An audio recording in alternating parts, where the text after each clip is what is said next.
Literatura Brasileira, Textos Literários em Meio Eletrônico, A Vida Eterna, de Machado de Assis. Edição referência, publicado originalmente em Jornal das Famílias 1870.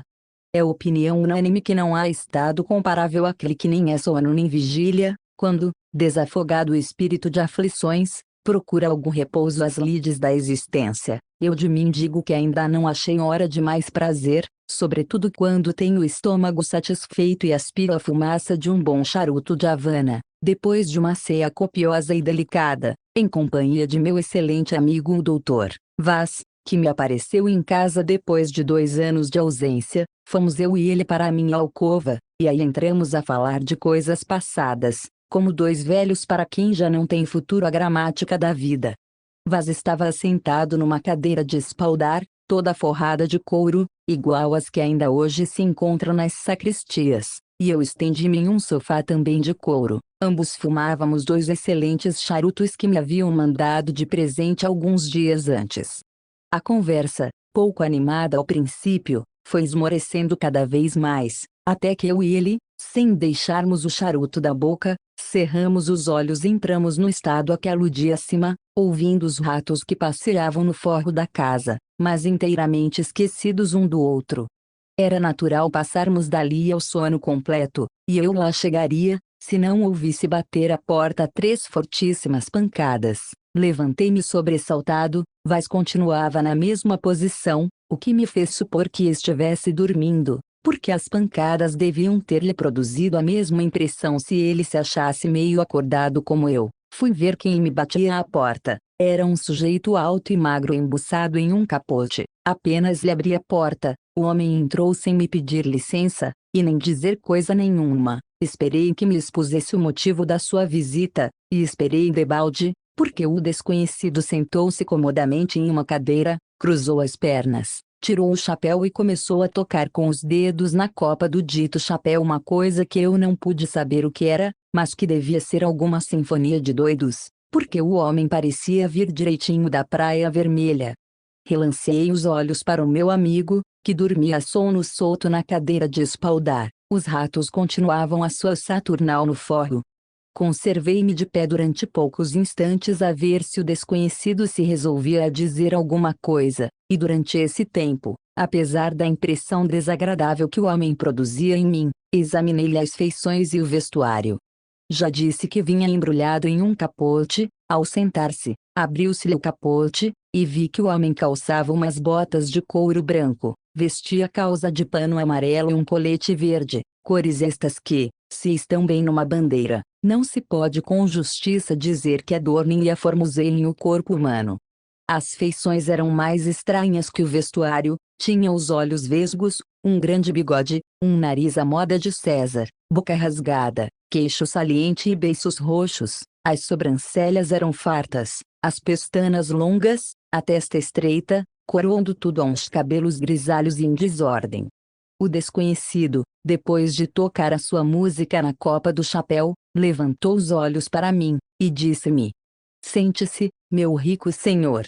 Era atrevimento receber eu ordens em minha própria casa. O meu primeiro dever era mandar o sujeito embora. Contudo, o tom em que ele falou era tão intimativo que eu insensivelmente obedeci e fui sentar-me no sofá. Daí pude ver melhor a cara do homem, à luz do lampião que pendia do teto, e achei-a pior do que antes.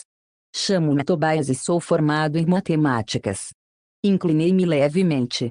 O desconhecido continuou: "Desconfio que hei de morrer amanhã. Não se espante, tenho certeza de que amanhã vou para o outro mundo. Isso é o menos, morrer é dormir, todia, tosleep. Entretanto, não quero ir deste mundo sem cumprir um dever imperioso e indispensável. Veja isto." O desconhecido tirou do bolso um quadrinho e entregou-me. Era uma miniatura, representava uma moça formosíssima de feições. Restituí o quadro ao meu interlocutor esperando a explicação.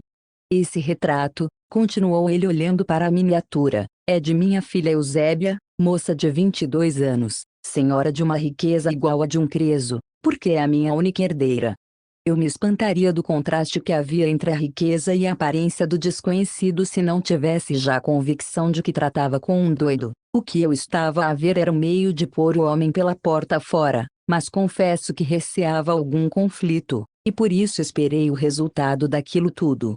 Entretanto, perguntava a mim mesmo como é que os meus escravos deixaram entrar um desconhecido até a porta do meu quarto, apesar das ordens especiais que eu havia dado em contrário. Já eu calculava mentalmente a natureza do castigo que lhes daria por causa de tamanha incura ou cumplicidade, quando o desconhecido atirou-me estas palavras à cara: antes de morrer quero que o senhor se case com Eusébia, é esta a proposta que venho fazer-lhe, sendo que, no caso de aceitar o casamento, já aqui lhe deixo este maço de notas do banco para alfinetes, e no caso de recusar mando-lhe simplesmente uma bala à cabeça com este revólver que aqui trago.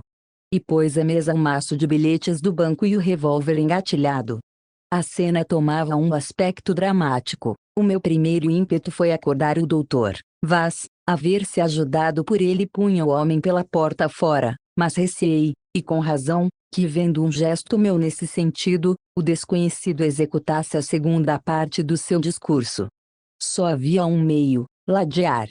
Meu rico senhor, Tobias, e inútil dizer-lhe que eu sinto imensa satisfação com a proposta que me faz, e está longe de mim a ideia de recusar a mão de tão formosa criatura, e mais os seus contos de reis. Entretanto, peço-lhe que repare na minha idade, tenho 70 anos, a senhora, de Eusébia apenas conta 22. Não lhe parece um sacrifício isto que vamos impor à sua filha? Tobias sorriu, olhou para o revólver, e entrou a tocar com os dedos na copa do chapéu. Longe de mim, continuei eu, a ideia de ofendê-lo. Pelo contrário, se eu consultasse unicamente a minha ambição não diria palavra, mas é no interesse mesmo dessa gentilíssima dama, que eu já vou amando apesar dos meus 70, e no interesse dela que eu lhe observo a disparidade que entre nós existe. Estas palavras disse-as eu em voz alta a ver se o doutor Vaz acordava, mas o meu amigo continuava mergulhado na cadeira e no sono. Não quero saber de sua idade, disse Tobias pondo o chapéu na cabeça e segurando no revólver. O que eu quero é que se case com Eusébia, e hoje mesmo. Se recusa, matou. Tobias apontou-me o revólver. Que faria eu naquela alternativa, se não aceitar a moça e a riqueza, apesar de todos os meus escrúpulos? Caso, exclamei. Tobias guardou o revólver na algibeira, e disse: pois bem, vista-se. Já. Sem demora, vista-se enquanto eu leio. Levantou-se, foi à minha estante, tirou um volume do Dom Quixote, e foi sentar-se outra vez, e enquanto eu, mais morto que vivo, ia buscar ao guarda-roupa a minha casaca, o desconhecido tomou uns óculos e preparou-se para ler. Quem é este sujeito que está dormindo tão tranquilo? Perguntou ele enquanto limpava os óculos. É o doutor Vaz, meu amigo, quer que lhe apresente. Não, senhor, não é preciso, respondeu Tobias sorrindo maliciosamente. Vesti-me com vagar para dar tempo a que algum incidente viesse interromper aquela cena desagradável para mim. Além disso estava trêmulo, não atinava com a roupa, nem com a maneira de vestir. De quando em quando deitava um olhar para o desconhecido, que lia tranquilamente a obra do imortal Cervantes. O meu relógio bateu 11 horas. Subitamente lembrou-me que, uma vez na rua, podia eu ter o recurso de encontrar um policial a quem comunicaria a minha situação, conseguindo ver-me livre do meu importuno sogro. Outro recurso havia, e melhor que esse, vinha a ser acordar o doutor Vaz na ocasião da partida, coisa natural, e ajudado por ele desfazer-me do incógnito. Efetivamente, vesti-me o mais depressa que pude, e declarei-me às ordens do senhor Tobias, que fechou o livro, foi pô-lo na estante, rebuçou-se no capote, e disse: vamos. Peço-lhe entretanto para acordar o doutor Vaz, que não pode ficar aqui, visto que tem de voltar para casa, disse-lhe eu dando um passo para a cadeira onde dormia o Vaz. Não é preciso, atalhou Tobias, voltamos dentro de pouco tempo. Não insisti, restava-me o recurso do policial, ou de algum escravo se pudesse falar-lhe a tempo. O escravo era impossível. Quando saímos do quarto o desconhecido deu-me o braço e desceu comigo rapidamente as escadas até a rua. À porta de casa havia um carro. Tobias convidou-me a entrar nele. Não tendo previsto este incidente, senti fraquear minhas pernas e perdi de todo a esperança de escapar do meu algoz. Resistir era impossível e arriscado, o homem estava armado com um argumento poderoso, e além disso, pensava eu, não se discute com um doido. Entramos no carro. Não sei quanto tempo andamos, nem por que caminho fomos, calculo que não ficou no Rio de Janeiro canto por onde não passássemos. No fim de longos e aflitivos séculos de angústia, parou o carro diante de uma casa toda iluminada por dentro. É aqui, disse o meu companheiro, dissemos. A casa era um verdadeiro palácio, a entrada era ornada de colunas de ordem dórica, o vestíbulo calçado de mármore branco e preto, e iluminado por um magnífico candelabro de bronze de forma antiga. Subimos, eu e ele, por uma magnífica escada de mármore, até o topo, onde se achavam duas pequenas estátuas representando Mercúrio e Minerva. Quando chegamos ali, o meu companheiro disse-me apontando para as estátuas. São emblemas, meu caro genro. Minerva quer dizer Eusébia, porque é a sabedoria, Mercúrio, sou eu, porque representa o comércio. Então o senhor é comerciante? Perguntei eu ingenuamente ao desconhecido. Fui negociante na Índia. Atravessamos duas salas, e ao chegarmos à terceira encontramos um sujeito velho, a quem Tobias me apresentou dizendo: aqui está o doutor Camilo da Anunciação, leve-o para a sala dos convidados, enquanto eu vou mudar de roupa. Até já, meu caro genro. E deu-me as costas. O sujeito velho, que eu soube depois ser o mordomo da casa, tomou-me pela mão e levou-me a uma grande sala, que era onde se achavam os convidados. Apesar da profunda impressão que me causava aquela aventura, confesso que a riqueza da casa me assombrava cada vez mais, e não só a riqueza, senão também o gosto e a arte com que estava preparada. A sala dos convidados estava fechada quando lá chegamos. O mordomo bateu 3 pancadas, e veio abrir a porta um lacaio, também velho, que me segurou pela mão, ficando o mordomo do lado de fora. Nunca me há de esquecer a vista da sala apenas se me abriram as portas. Tudo ali era estranho e magnífico. No fundo, em frente da porta de entrada, havia uma grande águia de madeira fingindo bronze, encostada à parede, com as asas abertas, e preparando-se como para voar. Do bico da águia pendia um espelho, cuja parte inferior estava presa às garras, conservando assim a posição inclinada que costuma ter um espelho de parede. A sala não era forrada de papel, mas de seda branca, o teto artisticamente trabalhado, grandes candelabros, magnífica mobília, flores em profusão, tapetes, tudo enfim quanto o luxo e o gosto sugerem ao espírito de um homem rico. Os convidados eram poucos e, não sei por que coincidência, eram todos velhos, como o mordomo e o lacaio, e o meu próprio sogro, finalmente velhos como eu também. Introduzido pelo criado, fui logo cumprimentado pelas pessoas presentes com uma atenção que me dispôs logo ânimo a querer-lhes bem. Sentei-me numa cadeira, e vieram reunir-se em roda de mim, todos risonhos e satisfeitos por ver o genro do incomparável Tobias. Era assim que chamavam ao homem do revólver. Acudi como pude às perguntas que me faziam, e parece que todas as minhas respostas contentavam aos convidados, porquanto de minuto a minuto choviam sobre mim louvores e cumprimentos. Um dos convidados, homem de 70 anos, condecorado e calvo, disse com aplausos gerais: o Tobias não podia encontrar melhor genro, nem que andasse com uma lanterna por toda a cidade. Que digo, por todo o império, vê-se que o doutor Camilo da Anunciação é um perfeito cavalheiro, notável por seus talentos, pela gravidade da sua pessoa, e enfim pelos admiráveis cabelos brancos que lhe adornam a cabeça, mais feliz do que eu que os perdi há muito. Suspirou o homem com tamanha força que parecia estar nos arrancos da morte. A assembleia cobriu de aplausos as últimas palavras do orador. Articulei um agradecimento, e preparei imediatamente os ouvidos para responder a outro discurso que me foi dirigido por um coronel reformado, e outro finalmente por uma senhora que, desde a minha entrada, não tirava os olhos de mim.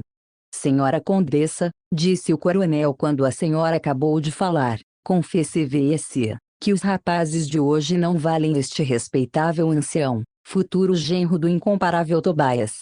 Vale nada, coronel. Em matéria de noivos, só o século passado os fornece capazes e bons. Casamentos de hoje, abrenúncio, uns peraltas todos pregadinhos e esticados, sem gravidade, sem dignidade, sem honestidade. A conversa assentou toda neste assunto. O século XIX sofreu ali um vasto processo, e, talvez preconceito de velho, falavam tão bem naquele assunto, com tanta discrição e acerto, que eu acabei por admirá-los. No meio de tudo, estava ansioso por conhecer a minha noiva. Era a última curiosidade, e se ela fosse, como eu imaginava, uma beleza, e além do mais riquíssima, que poderia exigir da sorte?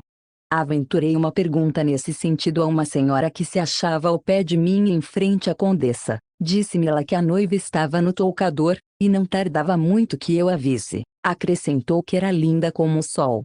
Entretanto decorrera uma hora, e nem a noiva, nem o pai, o incomparável Tobias, aparecia na sala. Qual seria a causa da demora do meu futuro sogro? Para vestir-se não era preciso tanto tempo. Eu confesso que, apesar da cena do quarto e das disposições em que vi o homem, estaria mais tranquilo se ele estivesse presente. É que ao velho já eu tinha visto em minha casa, habituara-me aos seus gestos e discursos. No fim de hora e meia abriu-se a porta para dar entrada a uma nova visita. Imaginem o meu pasmo quando dei com os olhos no meu amigo doutor Vaz. Não pude abafar um grito de surpresa, e corri para ele. Tu aqui? Ingrato, respondeu sorrindo o Vaz. Casas e não convidas ao teu primeiro amigo. Se não fosse esta carta ainda eu lá estaria no teu quarto à espera. Que carta? Perguntei eu. O Vaz abriu a carta que trazia na mão e deu-me para ler, enquanto os convidados de longe contemplavam a cena inesperada, tanto por eles, como por mim. A carta era de Tobias, e participava o Vaz que, tendo eu de casar-me naquela noite, tomava ele a liberdade de convidá-lo, na qualidade de sogro, para assistir à cerimônia. Como viste? Teu sogro mandou-me um carro. Aqui fui obrigado a confessar mentalmente que o Tobias merecia o título de incomparável, como Enéas de Pio. Compreendi a razão por que não quis que eu acordasse, era para causar-lhe a surpresa de vê-lo depois. Como era natural, quis o meu amigo que eu lhe explicasse a história do casamento, tão súbito, e eu já me dispunha a isso, quando a porta se abriu e entrou o dono da casa. Era outro. Já não tinha as roupas esquisitas e o ar singular com que o vira no meu quarto, agora trajava com aquela elegância grave que cabe a um velho, e pairava-lhe nos lábios o mais amável sorriso. Então, meu caro genro, disse-me ele depois dos cumprimentos gerais, que me diz a vinda do seu amigo.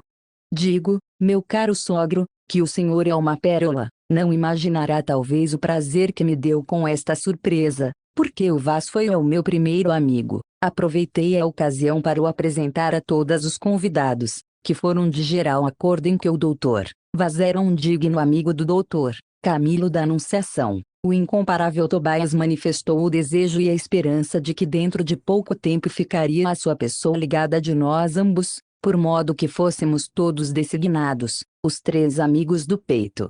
Bateu meia-noite não sei em que igreja da vizinhança, ergueu-se o incomparável Tobias, e disse-me: meu caro genro, vamos cumprimentar a sua noiva, aproxima-se a hora do casamento. Levantaram-se todos e dirigiram-se para a porta de entrada, indo na frente eu, o Tobias e o Vaz. Confesso que, de todos os incidentes daquela noite, este foi o que mais me impressionou. A ideia de ir ver uma formosa donzela, na flor da idade, que devia ser minha esposa, esposa de um velho filósofo já desenganado das ilusões da vida. Essa ideia, confesso que me aterrou. Atravessamos uma sala e chegamos diante de uma porta, meio aberta, dando para outra sala ricamente iluminada. Abriram a porta dois lacaios, e todos nós entramos. Ao fundo, sentada num riquíssimo divã azul, estava já pronta e deslumbrante de beleza a senhora de Eusébia. Tinha eu até então visto muitas mulheres de fascinar, nenhuma chegava aos pés daquela. Era uma criação de poeta oriental. Comparando a minha velhice à mocidade de Eusébia, senti-me envergonhado, e tive ímpetos de renunciar ao casamento. Fui apresentado à noiva pelo pai, e recebido por ela com uma afabilidade, uma ternura, que acabaram por vencer-me completamente. No fim de 2 minutos estava eu cegamente apaixonado. Meu pai não podia escolher melhor marido para mim, disse-me ela fitando-me uns olhos claros e transparentes. Espero que tenha a felicidade de corresponder aos seus méritos.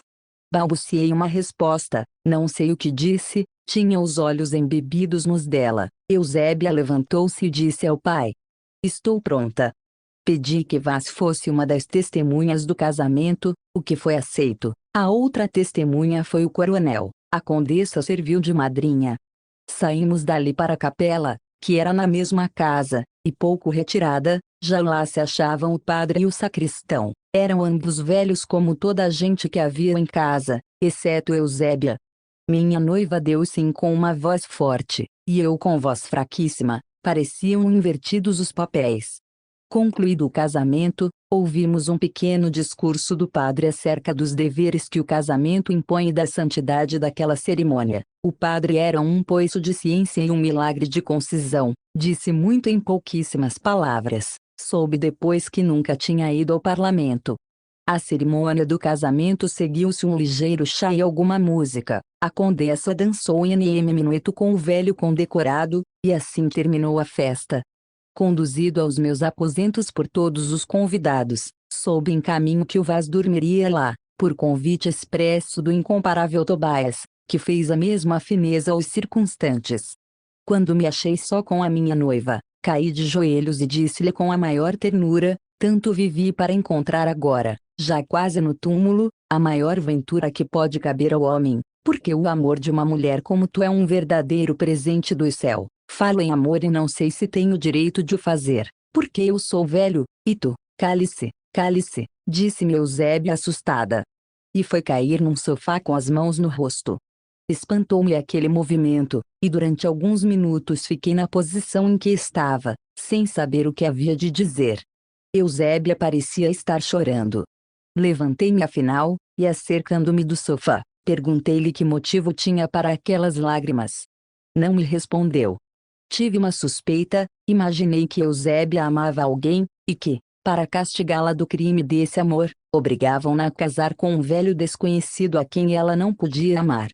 Despertou-se-me uma fibra de Dom Quixote. Era uma vítima, cumpria salvá-la. Aproximei-me de Eusébia, confiei-lhe a minha suspeita, e declarei-lhe a minha resolução. Quando eu esperava vê-la agradecer-me de joelhos o nobre impulso das minhas palavras, vi com surpresa que a moça olhava para mim com ar de compaixão, e dizia-me abanando a cabeça: Desgraçado, é o senhor quem está perdido. Perdido, exclamei eu dando um salto. Sim, perdido.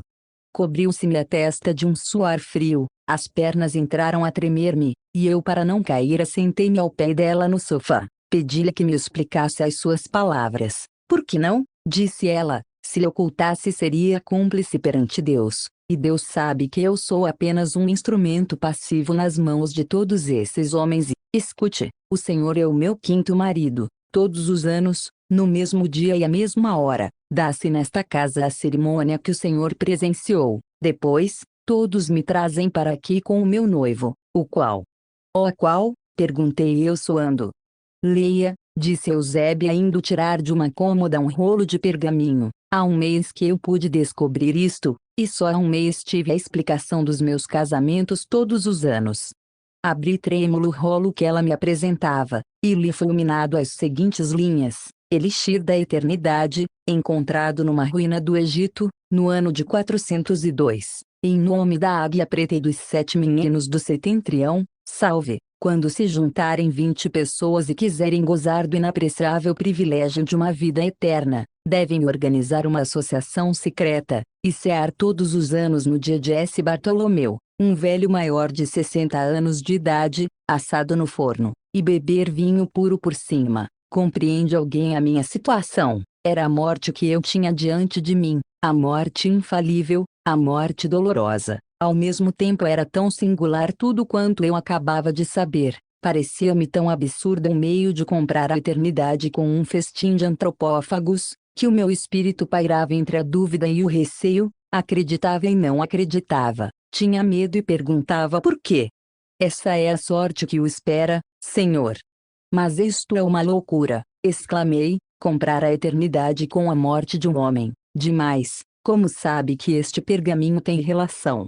Sei, senhor, respondeu Eusébia, não lhe disse eu que este casamento era o quinto. Onde estão os outros 4 maridos? Todos eles penetraram neste aposento para saírem meia hora depois. Alguém os vinha chamar, sob qualquer pretexto, e eu nunca mais os via. Desconfiei de alguma grande catástrofe. Só agora sei o que é. Entrei a passear agitado. Era verdade que eu ia morrer. Era aquela a minha última hora de vida. Eusébia, assentada no sofá, olhava para mim e para a porta. Mas aquele padre, senhora? Perguntei eu parando em frente dela. Aquele padre também é cúmplice?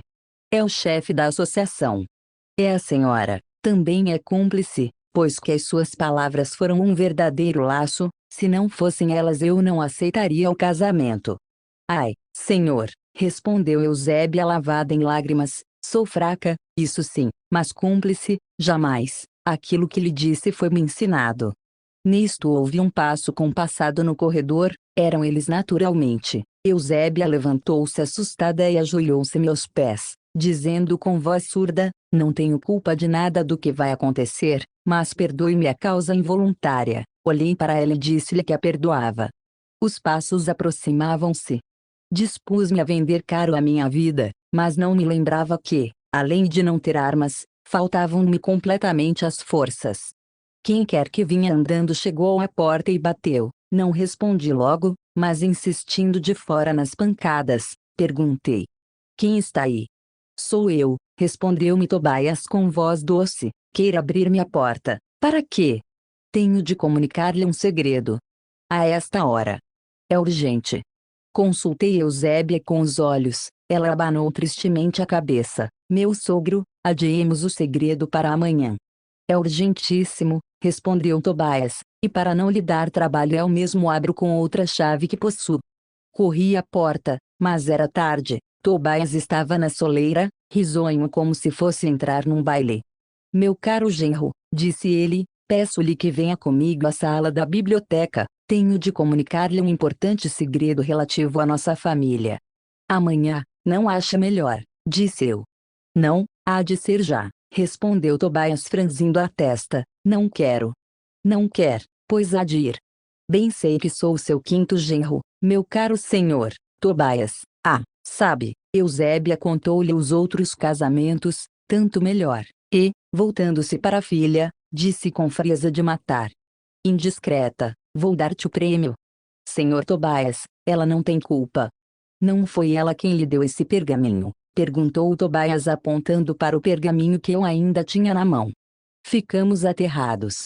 Tobias tirou do bolso um pequeno apito e deu um assobio, ao qual responderam outros, e daí a alguns minutos estava a alcova invadida por todos os velhos da casa. Vamos à festa, disse o Tobias. Lancei mão de uma cadeira e ia atirar contra o sogro, quando Eusébia segurou-me no braço, dizendo: é meu pai. Não ganhas nada com isso, disse Tobias sorrindo diabolicamente, hás de morrer, Eusébia. E segurando-a pelo pescoço entregou-a a 2 lacaios dizendo, matem-na. A pobre moça gritava, mas em vão, os 2 lacaios levaram-na para fora, enquanto os outros velhos seguraram-me pelos braços e pernas, e levaram-me em procissão para uma sala toda forrada de preto. Cheguei ali mais morto que vivo, já lá achei o padre vestido de batina. Quis ver antes de morrer o meu pobre amigo Vaz, mas soube pelo coronel que ele estava dormindo, e não sairia mais daquela casa, era o prato destinado ao ano futuro. O padre declarou-me que era o meu confessor, mas eu recusei receber a absolvição do próprio que me ia matar, queria morrer impenitente. Deitaram-me em cima de uma mesa atado de pés e mãos, e puseram-se todos à roda de mim, ficando à minha cabeceira um lacaio armado com um punhal. Depois entrou toda a companhia a entoar um coro em que eu só distinguia as palavras, em nome da águia preta e dos 7 meninos do setentrião. Corria-me o suor em bagas, eu quase nada havia, a ideia de morrer era horrível, apesar dos meus 70 anos, em que já o mundo não deixa saudades. Parou o coro e o padre disse com voz forte ou pausada, atenção, faça o punhal a sua obra. Luziu-me pelos olhos a lâmina do punhal, que se cravou todo no coração, O sangue jorrou-me do peito e inundou a mesa, eu entre convulsões mortais dei o último suspiro. Estava morto, completamente morto, e entretanto ouvia tudo à roda de mim. Restava-me uma certa consciência deste mundo a que já não pertencia. Morreu? Perguntou o coronel. Completamente, respondeu Tobias. Vão chamar agora as senhoras. As senhoras chegaram dali a pouco, curiosas e alegres. Então, perguntou a condessa, temos homem? Eu. As mulheres aproximaram-se de mim, e ouvi então um elogio unânime dos canibais. Todos concordaram em que eu estava gordo e havia de ser excelente prato. Não podemos assá-lo inteiro, é muito alto e gordo, não cabe no forno, vamos esquartejá-lo, venham facas. Estas palavras foram ditas pelo Tobias, que imediatamente distribuiu os papéis, o coronel cortar-me a perna esquerda, o condecorado à direita, o padre um braço, ele outro e a condessa, amiga de nariz de gente, cortaria o meu para comer de cabidela. Vieram as facas, e começou a operação. Confesso que eu não sentia nada, só sabia que me haviam cortado uma perna quando ela era tirada ao chão com estrépito. Bem, agora o forno, disse Tobias. De repente ouvi a voz do Vaz. Que é isso, ó Camilo, que é isso? Dizia ele. Abri os olhos e achei-me deitado no sofá em minha casa. Vaz estava ao pé de mim. Que diabo tens tu? Olhei espantado para ele, e perguntei. Onde estão eles? Eles quem? Os canibais. Estás doido, homem? Examinei-me, tinha as pernas, os braços e o nariz. O quarto era o meu, Vaz era o mesmo Vaz. Que pesadelo tiveste, disse ele. Estava eu a dormir quando acordei com os teus gritos. Ainda bem, disse eu. Levantei-me, bebi água, e contei o sonho ao meu amigo, que riu muito, e resolveu passar a noite comigo. No dia seguinte, acordamos tarde e almoçamos alegremente. Ao sair, disse-me o Vaz. Por que não escreves o teu sonho para o Jornal das Famílias, homem, talvez? Pois escreve, que eu mando ao Garnier. Núcleo de Pesquisas em Informática, Literatura e Linguística, Informática,